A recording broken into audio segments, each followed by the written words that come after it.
हमने देखा था जॉन सेवक कुंवर साहब से ज़मीन के बारे में बात करते हैं। कुंवर साहब, यह तो अपना अपना सिद्धांत है। हम दर्द जीवन व्यतीत कर रहे हैं और मेरा विचार यह है कि जनतावाद के प्रेमी उच्च श्रेणी में जितने भी मिलेंगे उतने नीच श्रेणी में मिल सकेंगे। खैर, आप उनसे मिलकर देखिए तो। क्या कहूँ, शहर के आसपास मेरी 1 एकड़ ज़मीन भी नहीं है, नहीं तो आपको यह कठिनाई न होती।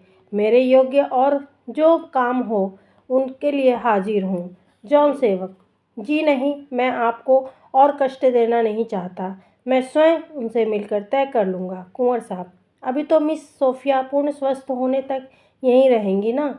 आपको तो इसमें कोई आपत्ति नहीं है? जॉन सेवक, इस विषय में मैं सिर्फ 2-4 बातें करके यहाँ से विदा हुए। मिसेस सेवक फिटन पर पहले ही से आ बैठी थीं। प्रभु सेवक विनय के साथ बाग में टहल रहे थे। विनय ने आकर जॉन सेवक से हाथ मिलाया।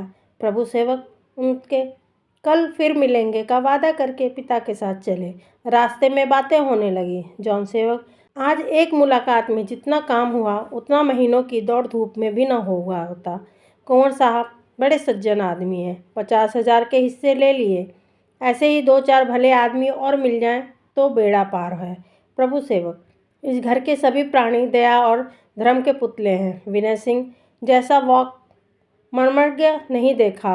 मुझे तो उनसे प्रेम हो गया। जॉन सेवक, कुछ काम की बातचीत हुई? प्रभु सेवक, जी नहीं। आपके नज़दीक जो काम की बातचीत है उन्हें उसमें जरा भी रुचि नहीं। वह सेवा का व्रत ले चुके हैं और इतनी देर तक अपनी संपत्ति की चर्चा करते रहे। जॉन सेवक, क्या तुम्हें आशा है कि तुम्हारा यह परिचय चतारी के राजा साहब पर भी कुछ असर डाल सकता है? विनय सिंह, राजा साहब से हमारा कुछ काम निकलवाना करते हैं।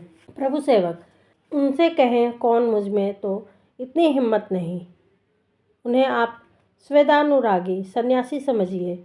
मुझसे अपनी संपत्ति में आने के लिए उन्होंने बहुत आग्रह किया है।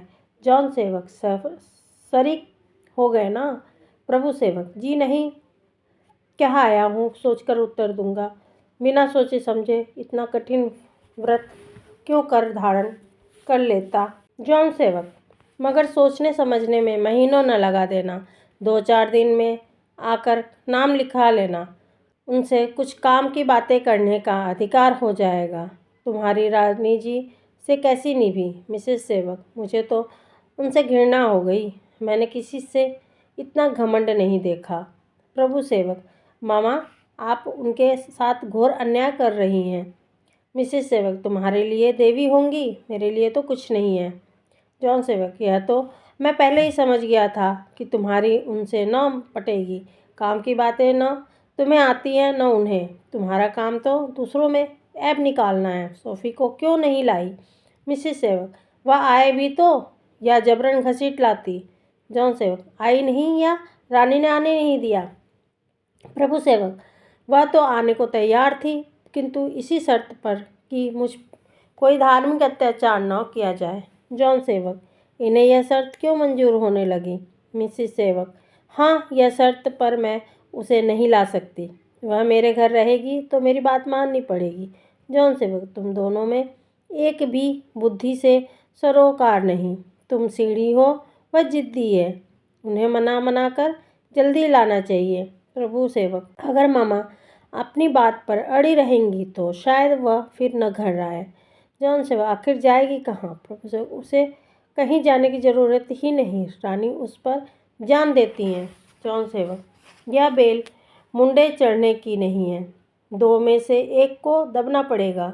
लोग घर पहुँचे तो गाड़ी की आहट पाते ही ईश्वर सेवक ने बड़ी स्नेहमयी उत्सुकता से पूछा, सोफ़ी आ गई ना? आ, तुझे गले लगा लो। ईशु तुझे अपने दामन में ले। जॉन से, पापा, यह अभी यहाँ आने की योग्य नहीं है। बहुत अस्वस्थ हो गई है। 2-4 दिन बाद आएगी।